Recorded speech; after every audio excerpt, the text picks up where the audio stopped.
All right, everybody. Andrew Cox with Promotional Media. I am here with Red Pill Threads.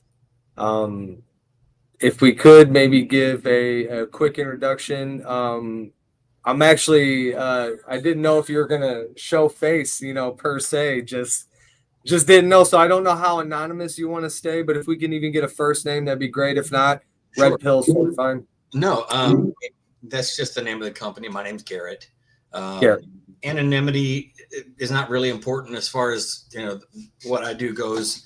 I just in a lot of social media settings, especially when it's a company like mine where it's only one person that does everything. 9 times out of 10, someone does show their face. They want to put a face to the brand. They want to kind of get it out there so people make the association. But I think what's really important with what I do and with Red Pill Threads is that I don't be seen as a face of the brand. I don't care if I'm seen, but Red Pill, that's why I kind of use the Guy Fawkes mask as the logo, because it's really for everybody. If you remember at the end of V for Vendetta, everybody was dressed the same, had the same mask. Or if I can date myself or age myself by using a different movie reference, Three Amigos. Everybody at the end was dressed up as the Three Amigos, and that's the whole idea behind it. Is we're all together in the same movement, in the same boat, trying to push forward our ideals, whether that's nationalism, conservatism, libertarianism, all those things that the different sects of what the core of where we are at or where we want to be is. So, again, I could care less if people know what I look like or what I sound like or what my name is. It's just that I don't feel like I'm important enough to make sure that this matters, because to me it doesn't. What matters is the conversations that people have, the getting people to discuss ideas instead of other people, getting people to discuss what's really important, instead of did you see the Super Bowl performance and who won the series in the sports ball game. None of that matters. It's all bread and circus. So I agree with that too. I think that a lot of the time a lot of the time the message is bigger than the man. exactly. And I do agree. Like when I was doing the First Amendment auditing thing, I came up with a few ideas, and it sounded like what I could be doing is recruiting people to try and come to my area.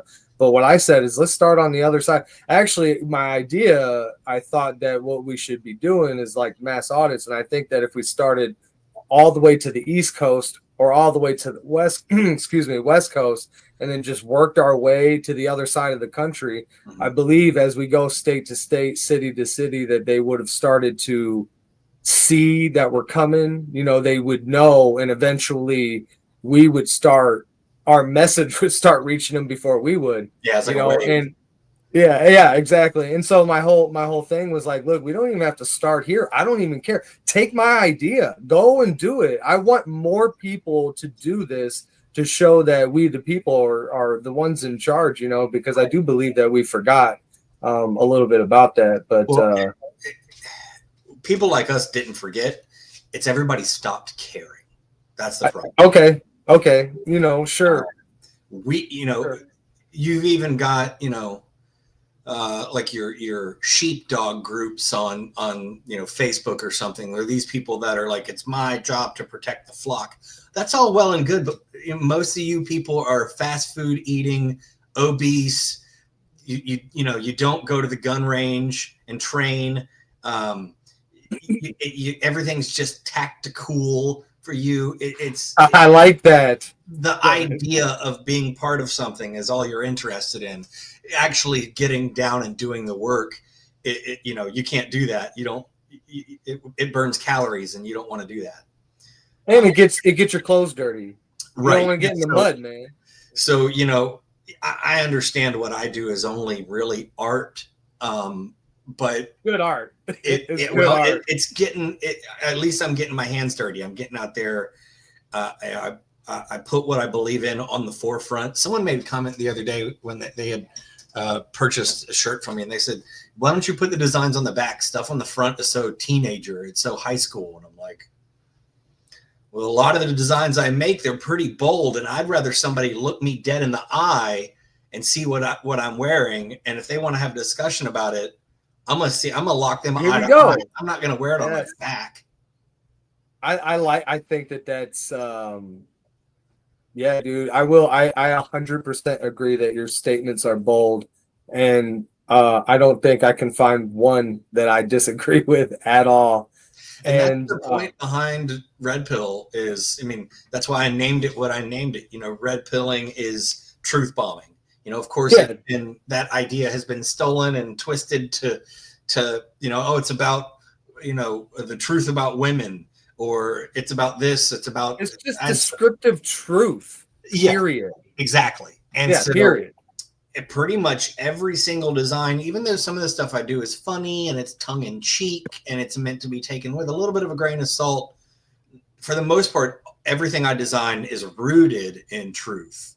And because the last thing I want is for somebody to really enjoy a design, wear it out, and it to start a conversation. In that conversation, this person ends up embarrassing themselves because they don't know the truth behind what they're wearing. And so I want things to be bold and in your face and factual. That's important to me. There's I like maybe that. one or two other clothing companies that do what I do. There's a lot of people that do what I do, but it's like, you know, podcasters that make a conspiracy theory shirt, which is great. I get Yeah. it. It's not really a brand. And there's maybe like one or two other brands that do stuff that is similar to what I do, but most everything that they're putting out, not to knock them. I love that they're part of the movement. I'm a customer of theirs. I do, you know, I'm a fan, but their designs for the most part are a little more subtle, a little more, if you know, you know. Sure. And that definitely You want it in their face. that's my style. So it's just that we're different. You know, these people, I think it's really important that a bold statement is made so that conversation can begin. That's what we're lacking. You know, open and civil discourse has been just vilified at this point. Oh yeah. You know, Do you remember? I mean, like, if you watch old school movies trying to portray back in like election times or something like that, you would see, you know, I guess red, blue, or whatever, but they would shake hands and say good luck to your candidate. They'd be like, I hope, you know, good luck. And it would be, you know, of course they want their side to win, but it would be from the heart, like good luck. It's right. still my brother, it's still my neighbor, you know, it's still my sister's husband that we have different political views on, but we do all want at least goodness for the country, you know. And I do think that the ideas weren't like, I mean, I guess there was a lot of different ideas, but radical ideas back then weren't as radical as they are today. But I do think that the divide is bad. Go ahead. Yeah, it's terrible, and it's all by design. You know, you've got your you know, Clinton Foundation and your George Soros's and your Elon Musk's, and you know, I mean, everything is designed to be divisive. There is, because the scariest thing to the system that exists now is unification. Yeah. Once you start ignoring the divisive crap that is meant to make you hate somebody you don't even know for no reason, you begin again an open, civil, truthful discourse with someone, you're going to find that you probably have more in common with that person than you realize. 100%. You know, the stronger we are, the more unified we are. Maybe I said that backwards, but the more unified we are, the stronger we get. Stronger we are, sure. I get the concept. I actually agree, of course. I think we're at the point where I hate to use the like Game of Thrones analogy of breaking the wheel, but that's kind of at the point we're at. Um, so many people are disillusioned with the current president that's in office. I think they got so excited that the idea of not having the previous president in office, any change was fine. Yeah. And you know, now they're starting to see, oh crap, we may have gotten swindled. He all of a sudden he took off his red hat and put on a little hat that goes on the back of the head right here. It's got a little star on it. And you know, people are some conservatives are looking at that going, yay, it's awesome, I love it. And I think the rest of us that are a little more America first are pretty pissed off. This isn't what we signed up for. And I don't know. I had hope in the most recent election, but at the same time, a politician's a politician, whether they have a career in politics or they have a career in business. If you're a politician, you're bought and sold. And You talk. yeah, about exactly. It's two wings of the same bird. You know, these are the, like you were saying earlier, where in traditional politics, and I'm not sure this was the case, but you know, at least it was shown that it was a little bit more camaraderie. Even though we're on different sides, we agree on certain things, we're going to shake hands. To me, it's the same thing. You know, it's like two baseball teams playing in the World Series. Like, they're still going to show one another respect. They're still going to smack one another on the butt when they're in the locker room, but they're going to play a game against one another. Yeah, they want to win. They want to win. In the end, their ideology is the one that they want to see in the forefront, period. And so, yeah, you know, how desperate does one get is kind of where you see the character of a person, whether they're really wanting healthy competition and the real democracy and the voice of the people, or do you want to you know, lie, pollute, and corrupt the system to such a point that like it's unrecognizable now. You know, it really is. I don't see the thing that I learned about in school. You know, even back in the 80s, it was a little bit more unified. It's not true. Right. Yeah, of course, dude. Whoa. Too. Yes, I think that the school system is the most failed. I don't understand how they got away with leaving out such important curriculum that they used to have back in the day too. Like, they used to just give you basic mechanic knowledge and things like that. All gone. Now you're just left up to either YouTube or the shop down the street that's going to rip you off. You know. So yeah, nobody knows how to be self-capable. They all want to be. That bought out the school systems in the early 1900s. They said that you know, one of the famous quotes was, "I want a nation of workers, not thinkers," and so that's how the system was designed. You know, to demolish critical thinking and to shape a human to work a 9 to 5. And make oligarchy, corporation, you know, what have you, their life, and hopefully get 2 weeks of vacation a week, and do that for, you know, 40, 50 years until they can maybe live off of a retirement that they've worked for, if not have it stolen by that same system. I mean, it's that's why they call it the rat race. You know. They do call it the rat race. Yeah, why they call it the rat race. I'm not interested in being a part of it, and it's made so difficult to escape nowadays. I mean, you pretty much everybody's lives depend on, you know, connection to the internet or having a smart refrigerator or what, you know, the most ridiculous ways that technology has crept into your life and told you that it is a convenience and it's going to make everything easier, but you don't ever see the cost up front. Ted Kaczynski saw the cost up front. He was I don't know. I've got a few Kaczynski shirts. Although he was a little a little bit wacky.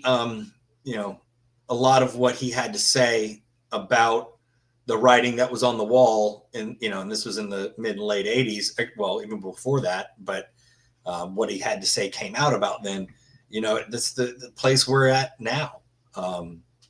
You know, the industrial age and the technological age have really done a number on us, and you know, I think it seems like you're probably around similar ages as I am. I was born in 1980, and I got to born I got 84. yeah. Okay. Cool. So you're in a similar boat. You know, I got to watch these changes happen. You know, Yeah. I grew up playing the arcade in Pizza Hut, and you Me know, too. White Snake was playing on the speaker system, and everybody had a Sure. cigarette, and people were Oh, yeah. you know, cracking a beer driving home. Like there was Why my mom and my dad fought all the time because he'd be cracking beers on the way home There with was- me in the car. that was life, and it was the most. Even though the political system was just as corrupt then as it is now, Oh yeah. things were just there was so much blissful ignorance, and then watching the change from then until now, you know, watching cell phones go from like my dad paying Brick. tons of money to have a phone in his Oh yeah. uh, Yeah. and I thought that And they're was just bricks, huge, Oh, yeah. heavy things, and now it's all everything. Right. Yeah, now this thing just it controls. It's all right there at your fingertips, and so the change has been ridiculous, and the fact that the technology has existed for so long, and only you know us typical average human consumers, we get what's trickled down. Right. You know, it's again, it's you know things that we were warned of. I don't have a lot of interest in being a part of it, unfortunately. You know, that's pretty much the way life is, unless you want. Yeah, we're subject to some of it. Yeah, you have to be, unless you are going to cut all ties and really, you know, live Grid. off-grid lifestyle. Then That's rough. and even then, you know, you're You're subject to interact with society for the most part. exactly, and you're forced to. You're still going to be paying property tax. You're still going to have to get permits to do certain things on the land. You even if it's not in some places you have to have permits for rainwater catchment if you're using it for watering a garden. It's insane. And so I think again, kind of circling back to what I was saying earlier about the current system and breaking the wheel, that's what's going to have to happen. There is no political solution. There is no way to drain the swamp. Whoever fell for that bull crap. It's just not possible. There's certain systems that have had their tentacles so deeply entrenched in what we've formulated as a modern society, we can't change it. There's not anybody that appears out of nowhere and seems uncorrupt and that they're gonna you know, fix everything. Someone like the Vivek Ramaswamis or somebody like that who just kind of show up and everybody all of a sudden goes, "This is it. This is the guy we're waiting for." In the Bible, they call that the Antichrist. Sure, yeah, they jump on. Sure, yeah. Anything It looks. too good It's to the be one that true. looks like it's supposed to be good. It's all a lie though. You know, If it everything looks like bad it's is too good to be true. It is probably too Yeah. good to be true. right. I'm always waiting for the other shoe to drop too. You know, And it for always sure. does. It never fails. Never. I I actually to go on with the technology thing. Even myself have been. So I was in pest control 19 years. I used to write out my route in the map book. I used to know every stop I was going, every street, you know, and I would remember if there was construction on because they were repeat customers a lot of the time, or I'd been near that area, and I would know and I would map it out. Now, I like. There's probably I grew up in this house. Okay. That's awesome. There are still streets. Yeah, there are still streets here that I probably don't know. I used to know, but has gone completely out of my mind because without GPS has now made people's sense of direction. It's like non-existent. It is gone. Agreed. And mine was so great. It was fantastic. and I know it now. Like I can remember how good it was, and now I know how bad it is. And yeah, and just to say, me and the wife, we moved. We had to come back here from Florida because the hurricanes were coming. So we were staying in a school bus. We're converting the school bus into a tiny home. We want to be off grid as much as we can, but of course we understand that you are subject to the interactions of society. But yeah, I had to store the bus because, like you were saying, dude, we had it parked. My grandpa built this house back in the 60s. Okay. We were one of the very first houses on this street. And, the city now is taking pictures of my bus and parked in my yard, on my driveway, right? Saying that we can't have it here because it's not on a concrete slab and not under a roof. Who are you to tell me I need it under a roof? And we have to have a permit to build the roof for it to go and to lay the concrete. We have to go buy the permit and get the permission for that, right? And so it's ridiculous. So I had to go and ship it off to a storage facility that I'm paying now, up the wazoo. I can't convert and fix it because I can only bring it here certain times, right? And now I'm working, of course. I just had a baby, right? So what am I supposed to do? Thank you. How are we supposed to convert our home into a home, right? With all this the thumb. The thumb is heavy, yeah. Without access, how am I supposed to do it? The thumb is very heavy, man, of our government and the restrictions that they put on society and the division, the weight of that hate. Everybody hates everybody. Why? I'm okay. I hate the ideologies, but I actually don't hate the people. I feel sorry for them because I feel they're wrapped up, and they're just, the cognitive dissonance is so real in society. It's amazing, and I feel bad for them. And all I want to do is wake them up, which is what you do. You do it though. That's what I aim to do. It's what I like. Yeah, you're starting conversation. Yeah, exactly. And it's just people have been so heavily programmed, for lack of a better term, that they've been told to, you're supposed to hate this person because either the color of their skin or the way they were brought up or the way they look or whatever. And it's like, I'm an equal opportunity hater. I'm going to hate you, but I'm going to find a good reason. Not if you're a piece of crap. Somebody told me to. Right. Exactly. Same here. So I hate many people. Yeah, I hate a lot of people. They're giving me. I will say this: I am trying to get a lot of that. I'm actually moving away. Like I said, though, I'm trying to move away from hating the individual, and I'm hating their ideology instead. And I'm again. When I started to remove myself from that, it started to sadden me, understanding that this poor person, they believe what they believe is so right and righteous and full. They think my truth and your truth is a real thing. Yeah. Not just objective truth. Right. Yeah, they don't know what that is. You'll say, dude, I'll tell you the truth. And they're like, well, whose truth? Yeah. Like at that point, conversation almost should end. Where do you go? Yeah. No, because nothing you can say is going to be true to them.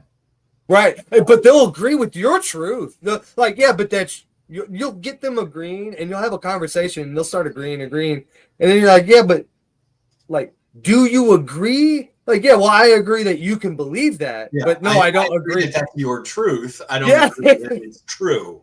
Like the whole conversation, I thought we were in agreements, but you're actually on the other side. You just think that you can believe that and I can believe this. Got it. There's no objective truth with you. It's lost cause. Well, I think while the thought process of kind of putting the blame on the ideology is noble, I think I was probably where you were at one point, and I may have either become too disillusioned with it. Honestly, what I think happened was COVID woke so many other people up, and that I was on that side of the fence well before that. And when the tyranny and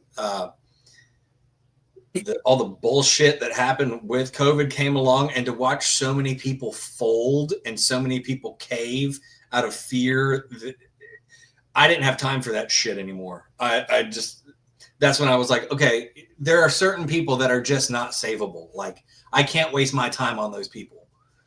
My job now is to go ahead and wake the sleeping lions and get the people that I like that. can make a difference. So that was a little more, you know, and that may just me being disillusioned, but that was a little more my thought process, you know, 2016 to 2022. And then once 2019, 2022 or 2020 came around, that thought process just skyrocketed. And it was like, yeah, I get that COVID did radicalize a lot of people, but you guys are late to the game. You're really late to the game. While, you know, eyes were open then. That just opened. Eyes were open then. It just opened a lot more during it. Yeah, I got you. Go ahead. I'm sorry. I didn't mean to. And while, you know, those types of people, it's like, yeah, your help is needed, but I don't have time to sit and explain everything to everybody. Like, I'm already here. Not that I'm better than you or that I'm anything different. I'm just in a different place in my journey.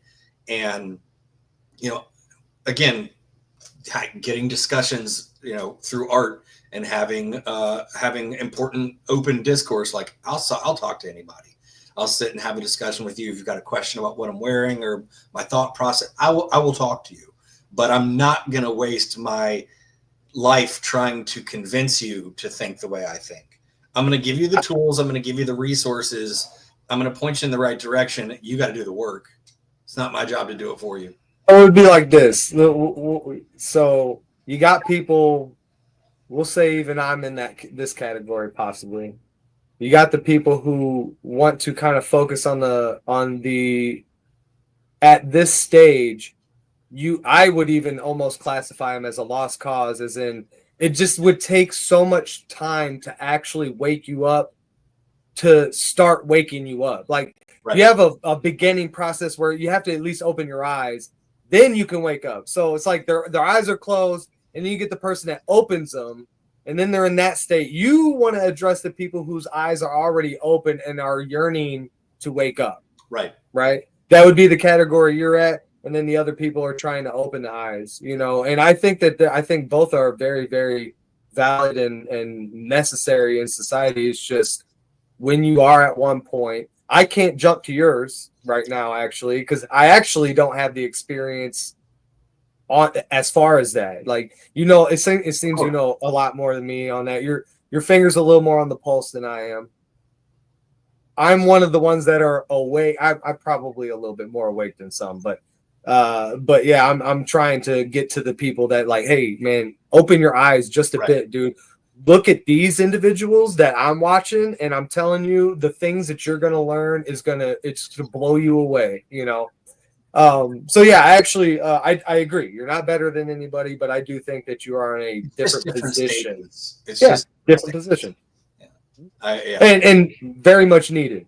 Absolutely. You're the Duncan, dude. You're dunking it in right there. Yeah, everybody is just as important as the other when it comes to this, because again, we're not going to do it alone. We're not going to do it by ourselves. And so, you know, while some people may be a bit further behind, it doesn't make them less important to the fight. You know, I mean, Tito Ortiz had to start somewhere. You're right. Yeah. You know, Mark Campbell had to start somewhere. You know, Tito wouldn't be who he was if Pat Miletich didn't train him the way he did. You know, everybody's starting somewhere.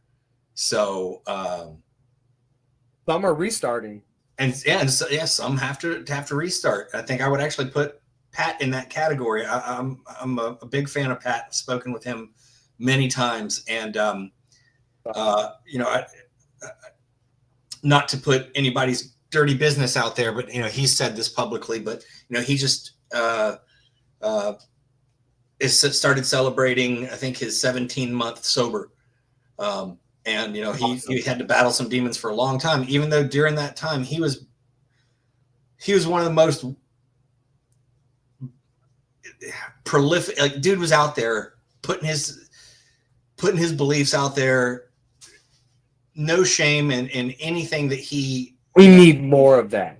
Yeah. Oh, absolutely. He was unstoppable, and now I think he's even more so. He's working with a group of farmers in Central Florida, essentially doing soil reclamation and trying to make it so we actually have clean, nutrient-dense soil to grow from. Because as it stands, with COVID, with chemtrailing, with things that you would not realize had an effect on the environment the way they do, have pretty much destroyed our food supply as far as what we grow. And Pat is fighting. I mean, his company, I believe, is called Soil Savior, or at least, if not, that's his Instagram handle. No, it's Mineral King is his company. And Mineral King, okay. Mineral King. And dude is spending every waking minute fighting that part of the fight. And it sounds silly to some people. They're like, okay, it's dirt.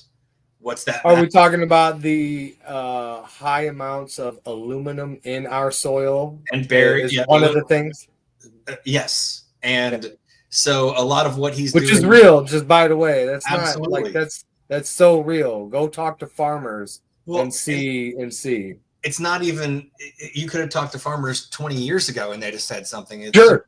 This is stuff that your nightly news is just now starting to tell you. Oh yeah, we actually, weather modification and cloud seeding is something that we've just started. And it's like, no, it's been about 70 or 80 years, but it's nice that y'all are admitting it now. But yeah, thanks for letting us in. Next to irreversible damage to the planet, and Pat is out there fighting that fight. He was just I live in North Carolina. He was just out here doing a seminar, and I think what he's doing is almost more important than a lot of people, whether they're doing podcasts that are having these deep in-depth interviews, which is all great, but how are you going to have a great deep in-depth interview if you're malnourished or dead? Right. So I got a lot of. We don't eat fast food either over here, by the way. Good. Yeah, that's all poison. It's pure poison. Yeah. And that's part of being. I go on a podcast a lot called Failure to Stop. A friend of mine, Eric, runs it.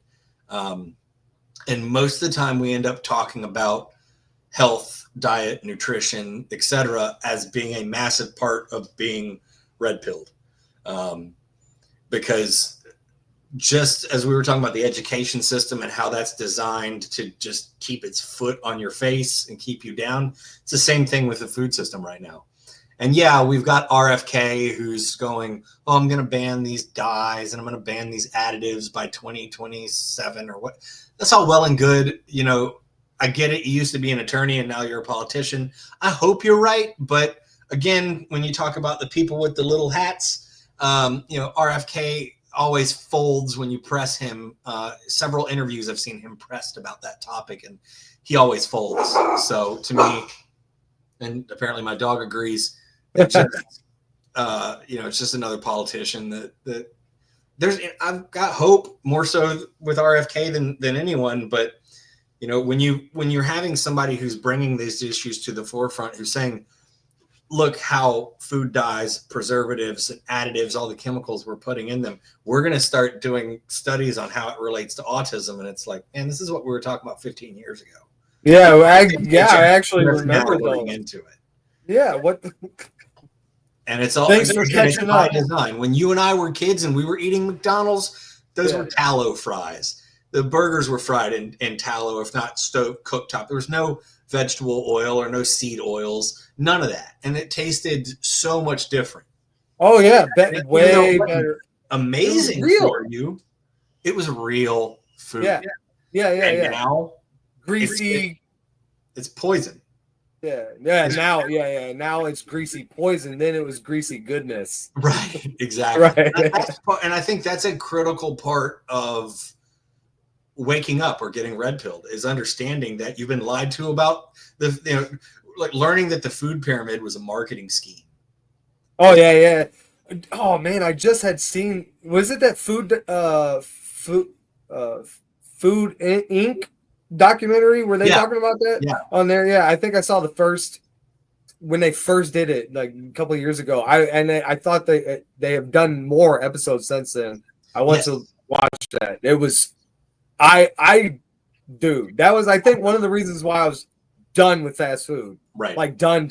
I think that Well, was one of the reasons. processed foods just in general, your fast food, your ultra processed foods, that stuff, it's not food. It's a food like product that just fills Right. you with chemicals. It's a chemical list. Yeah. You go and get the cookies. You go and get cookies there's and nothing you to read the say. list. It's a science project that created a cookie like thing.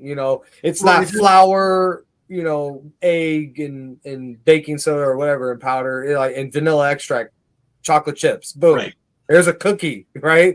Yeah. Butter or whatever. If I didn't say that one, now it's the list is and it's all fine print. It's this big. Yeah. And most of it you can't pronounce. So that's a rule in our household between my wife and my son. If we can't pronounce it, we don't eat it. And if we can't make it, if we can't grow it, or we can't get it from our local farmer, it doesn't have a place in our household. Does that put all like different ethnic foods out because you can't pronounce them? If I can pronounce,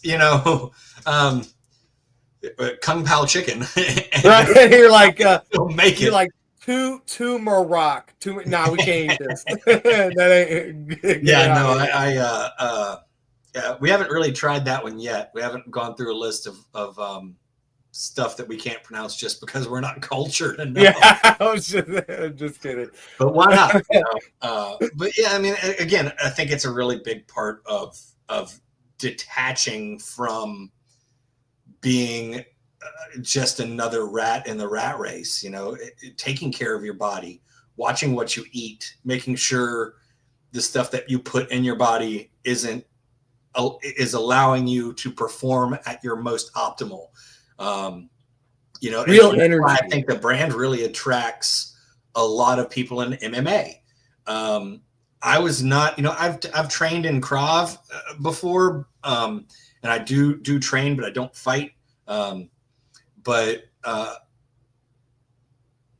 I know I have several friends that are in gyms that are not around me, or friends that own gyms in South Carolina, Florida, all up and down Florida.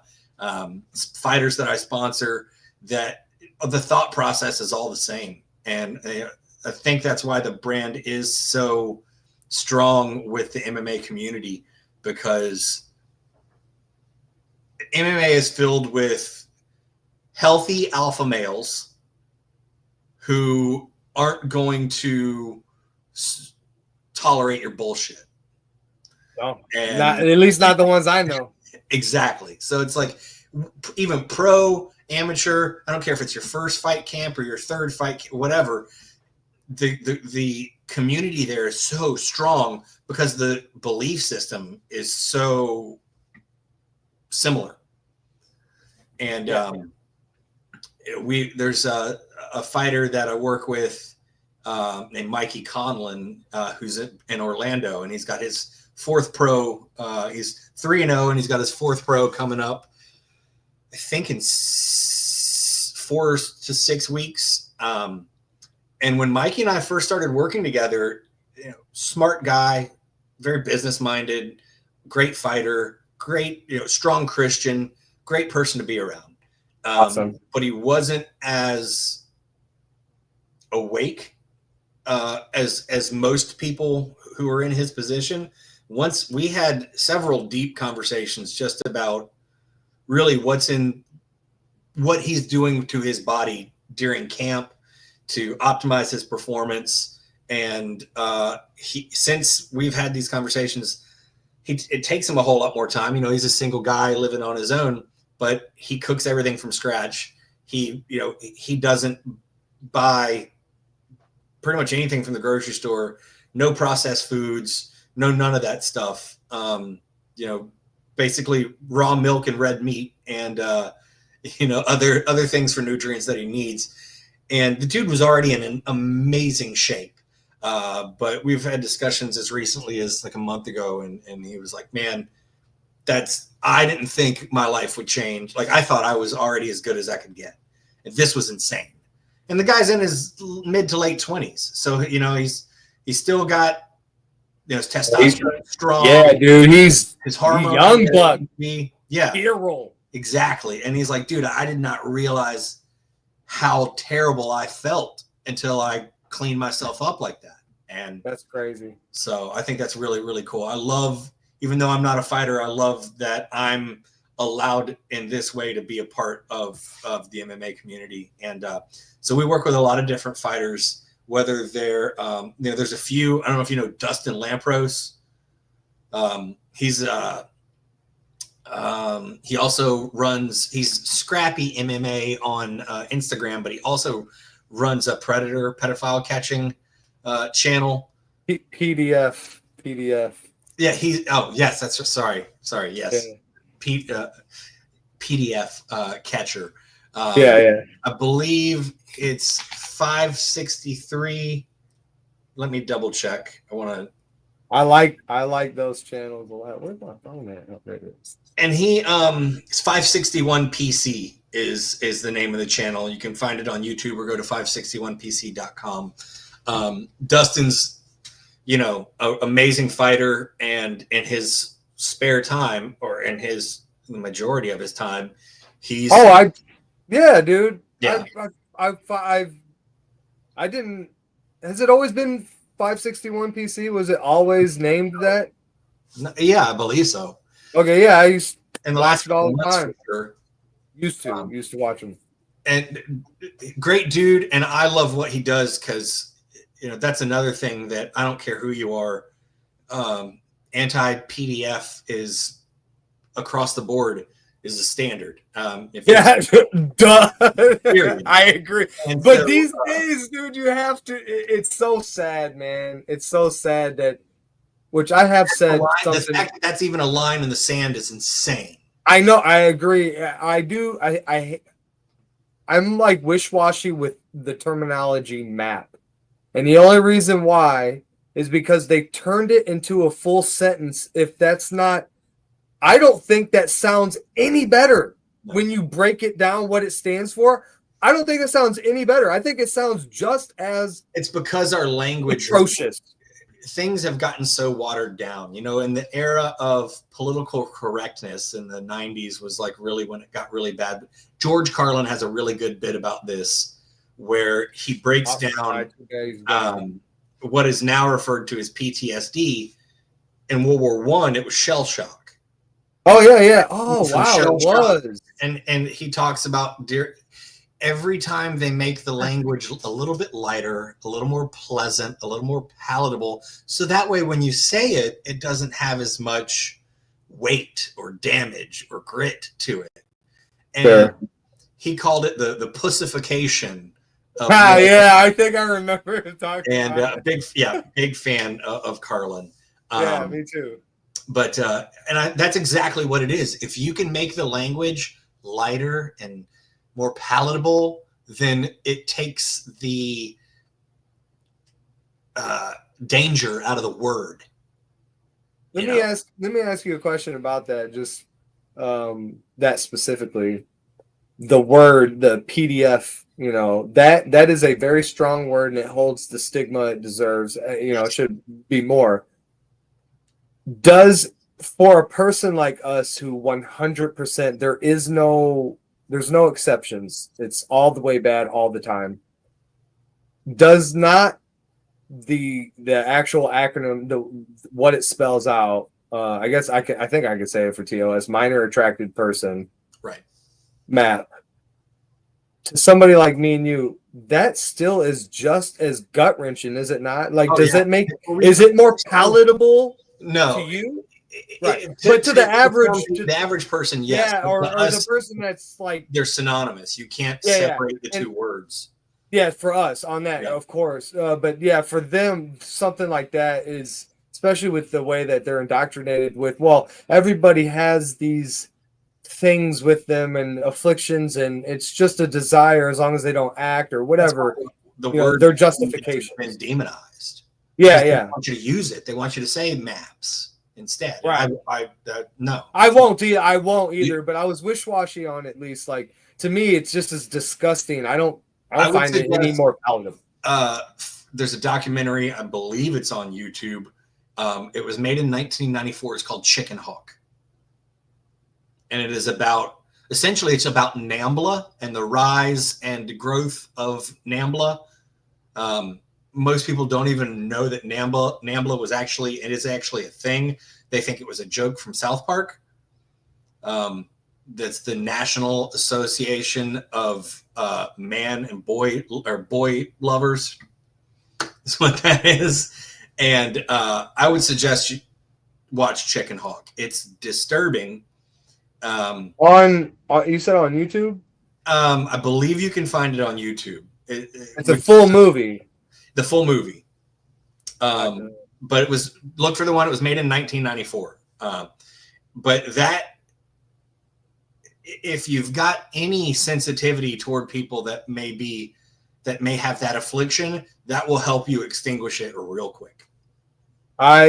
Cool. I like that. Which I have no issue, but I would. Oh, okay. I think it's only. Could it be only an hour long? Yeah, it's about an hour and 20 maybe. It's an hour and two at least on this. Yeah, that's a good one. I'm gonna suggest that one, but or maybe not. I'll have to look. I think that was a podcast. Actually, it was hard scrolling through it. Man, you know how they get to things like that on the algorithm, and it just gets disappeared. You know. But I'll definitely look that one up. I don't think that there's any middle ground with this. You know, and I don't know how many terminologies or acronyms you can throw at it, but in my circles, it's not ever going to make it any better. Period. So not at all. Yeah, and I think that my first, because dude, I just like I said, man, the school bus, I was living on it in Florida. I'm very bare minimum on things. I like my maximum time to be home with the wife and the kid. Right. You know, family time is so very important to me. I like to network like this. I love connecting people and being. I like to be the tip of the sword sometimes, man. I was out there doing the fight, you know, and I'm still trying to figure out how to get back out there. But in the meantime, I want to do things like this. So, what was I going with that? I lost my whole train of thought, man. With that, it's ridiculous. Doesn't get it just. What's up? It just gets worse as the older you get. Yeah, I know. It starts. The deterioration is. It's as bad as society's deterioration. Anyway, so then where are you hoping to at least take your company? I know you got a time limit. How good are we right now? Just probably just got a couple minutes, and I gotta head out. Oh, cool. Then we'll just hopefully sometime in the future we could do another one. Sure, I'd like to maybe get some past, you know, life of who you were, what kind of childhood you had growing up, and you know what makes you the man you are today. But in absent of time here, where are you hoping to see your company actually go? Are you wanting yourself in which at these days it would be really, really hard to do, but would you want yourself in mainstream stores if you could? God, no. Like how? Oh no. Okay. You wouldn't want your message to go that far? No. I've had several friends with clothing brands that started off with great intentions, and then you've got companies that want to help you market and bring it into large retail, and so many other people get their fingers in what you're doing. Sure. Okay. I'm not interested in sharing that with anybody. You know, I want your direction of the company. Yeah, not at all. Yeah. I'm not interested in sharing that. You know, I started this for a reason, and although other people may agree with me, if they want to do it, they can start their own. This was so I'd rather stay to where I'm still running the show. I just want to grow. I think that, that's really all I could ever ask for, because if Red Pill, this is not me, which is again kind of going back to the very beginning, like I'm not important. The message is what's important, and growing that message to where kind of all of the outlets that people go to for their information, like I'm working with a lot of different people, whether it's people in MMA, comedians, people that were political commentators. I try to work with everybody as long as we're all on the same page. Right. I think it's really that's what is really important to me, is to kind of become a name and a staple in those circles, so that I've got a strong reputation, and I'm known for making things, making art that holds truth, that stands the test of time, and that starts conversation. And also, like stuff that makes you laugh a little bit. I've got one of the shirts that I designed is Trump and JD Vance's head on the poster for Step Brothers. And to me, that's just awesome. It's a jab at the administration, that they're just, like the guys in Step Brothers, just immature. They don't know what's going on. They are dependent on mommy and daddy Israel to do everything for them.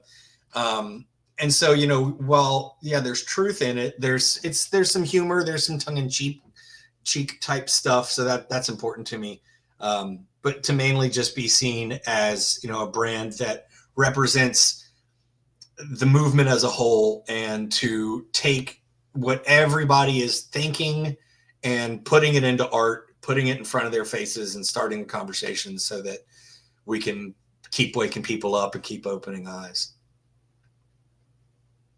I think that's super important. I also think that the charge is being led pretty strong with somebody like you, man. Again, you're not very subtle with the message, and I like and appreciate that a lot. I do think that's where I was going with it. Now, I apologize, it just hit me. Bare minimum on money, and this is the only reason why I have not bought a shirt. But the first one that I want to get is the local, yeah. I think that's. I'd be happy to send you some. I will sport it all the. There you go. I'll take it all day, every day, man. I'll be happy to. And just on the interest of collaboration too, you're saying you're in the MMA business, or at least the atmosphere industry.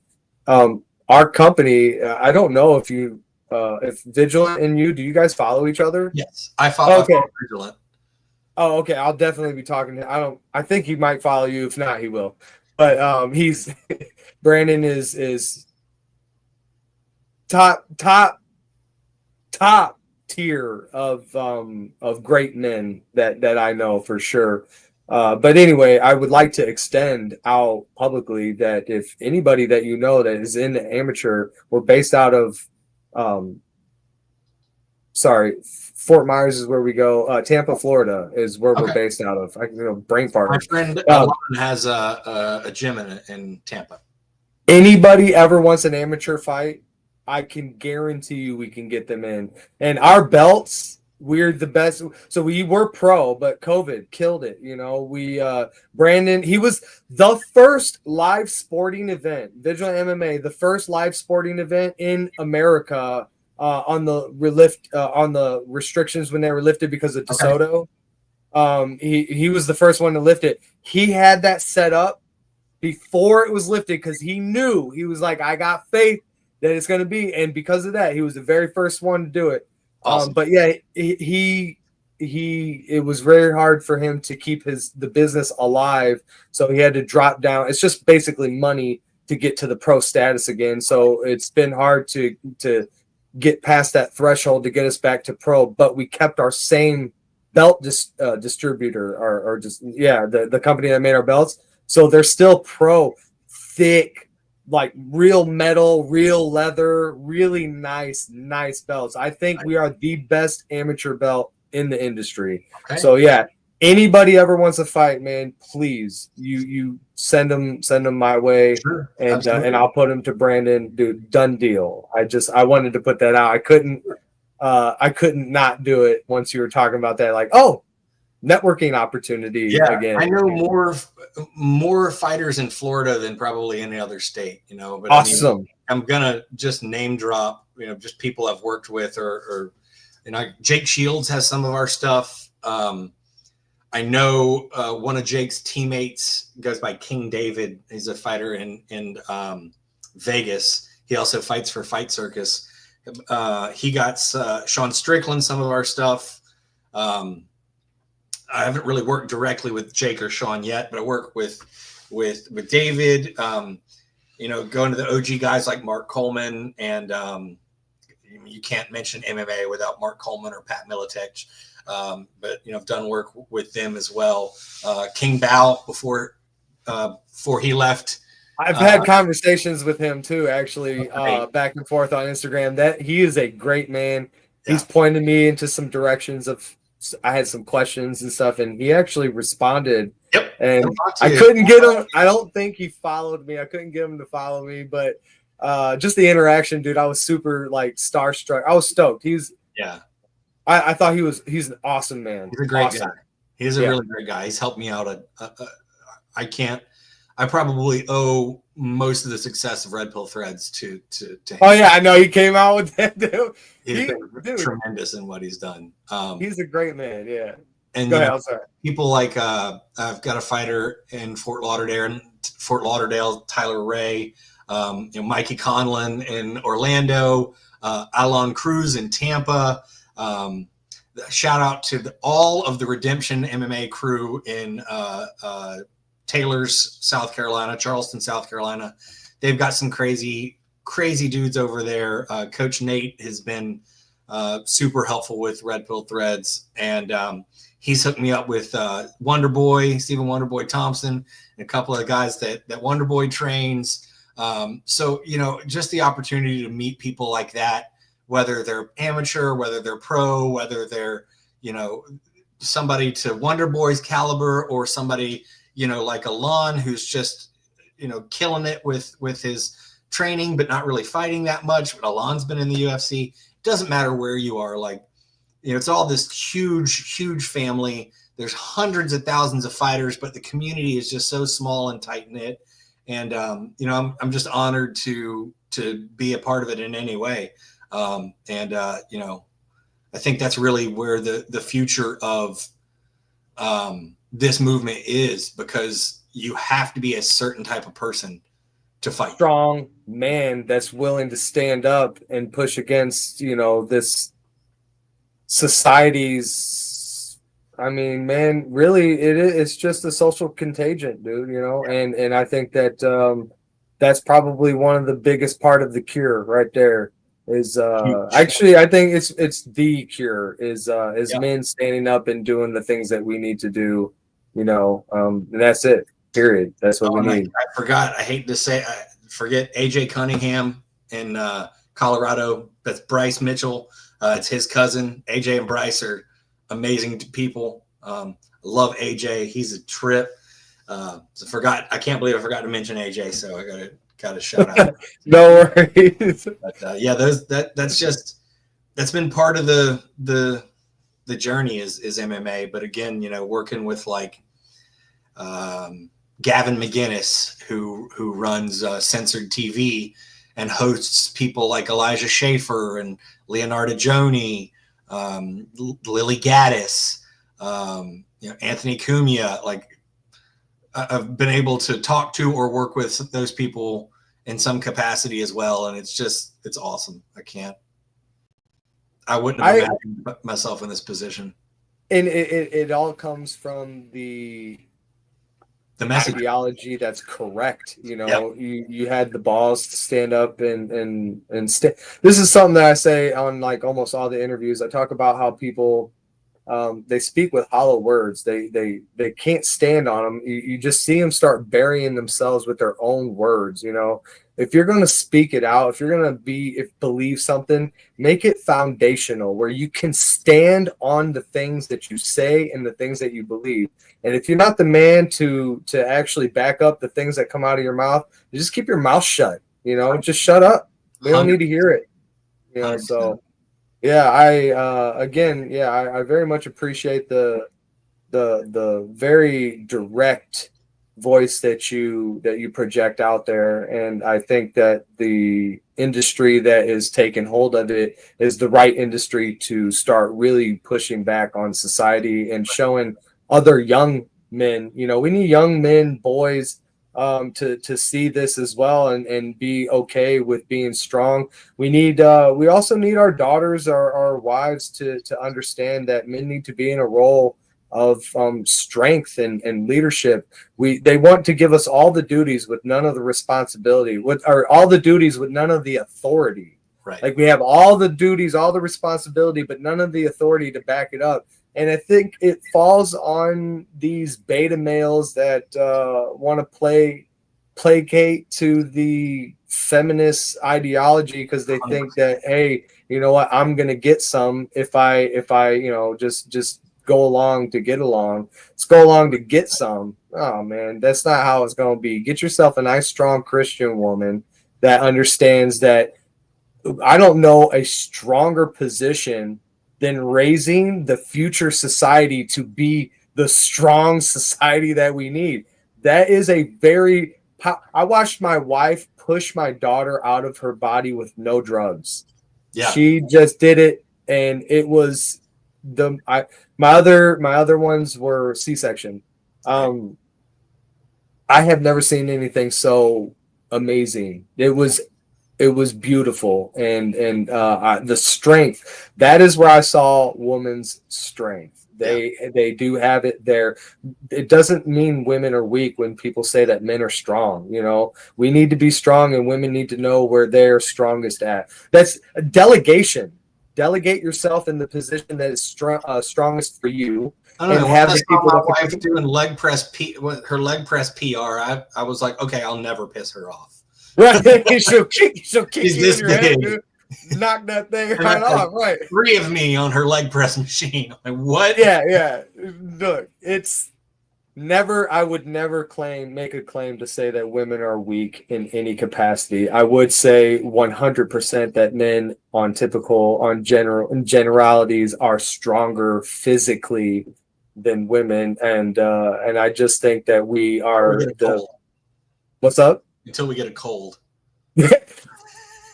So true, though. What is up with that? It does seem like as soon as a man gets sick, boom, down. I think that this is where it reverts us back into, you know, our adolescent. Like we want to be taken care of at that point. I think that we get knocked down into that childhood mentality of, okay, well, you know, I've been taking this is the grown-up side. I've been taking care of everything. Now it's my turn. Take care of me. Make me feel better.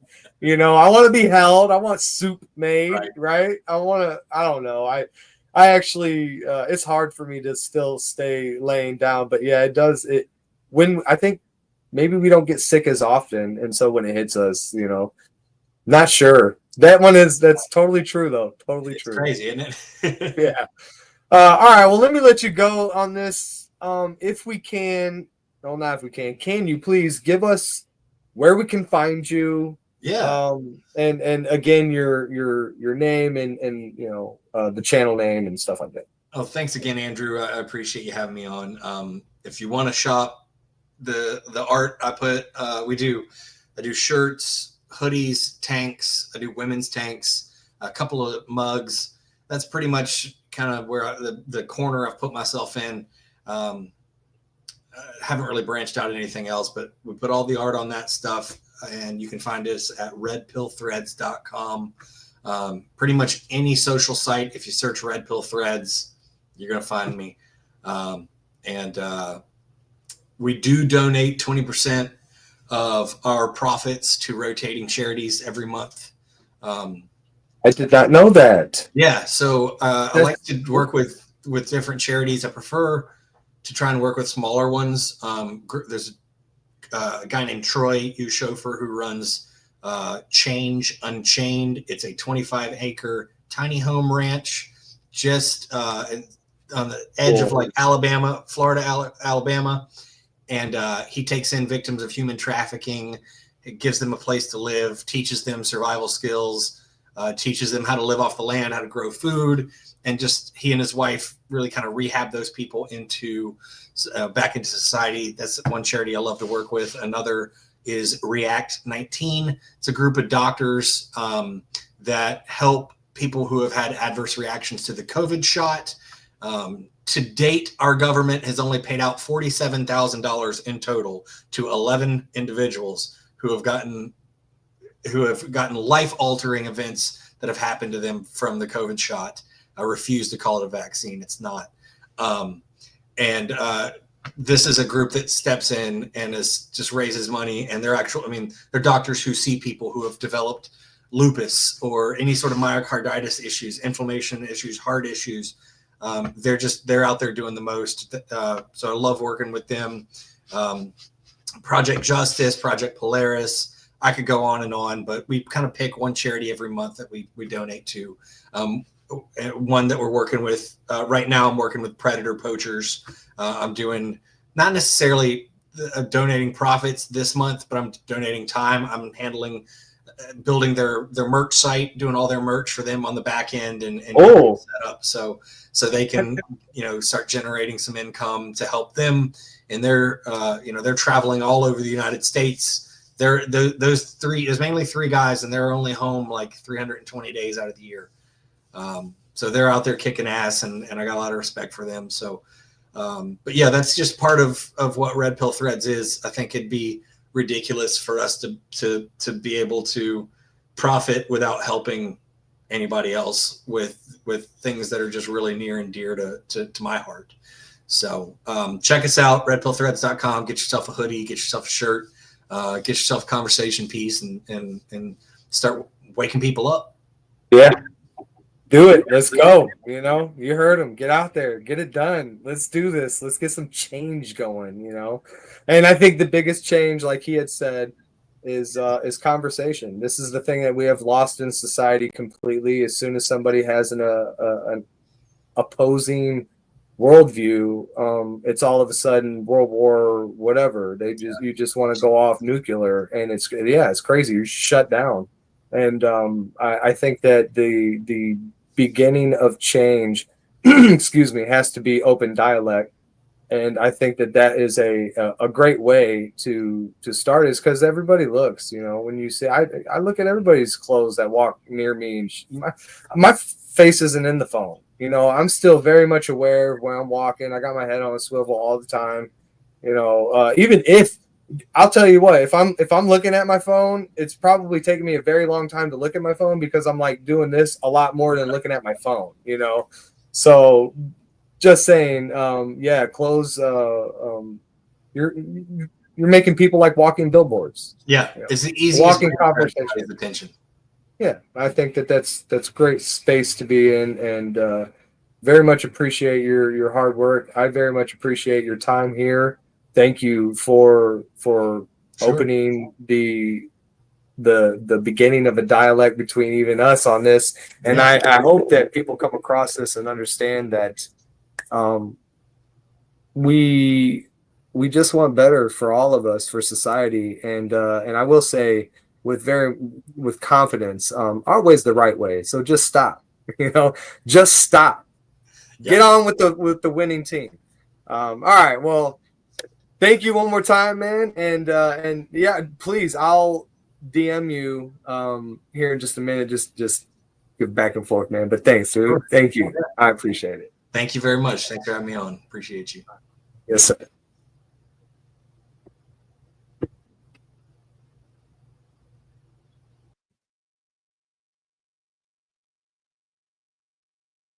Guys, that was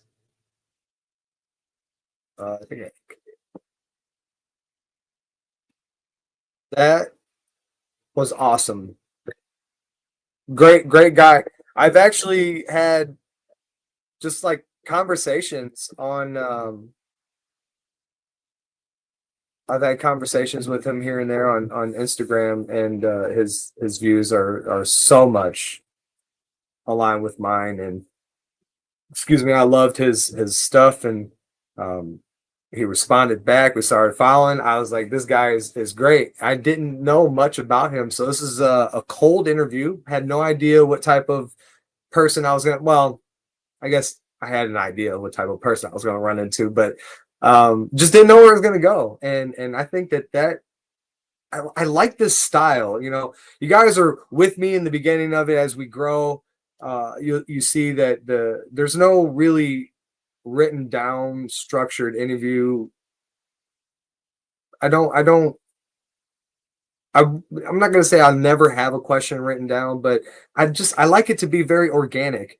I might have like start talking about this, and then you can move on to that, and then this type of stuff, and see where it goes there. But I think that these very, natural flow conversations are great. That was awesome. One more time, I want to thank him. Red Pill Threads, thank you so much for coming on here and sharing your point of view. Fantastic. Everybody else, thank you for tuning in. Very much appreciate the support, and I'll see you next time.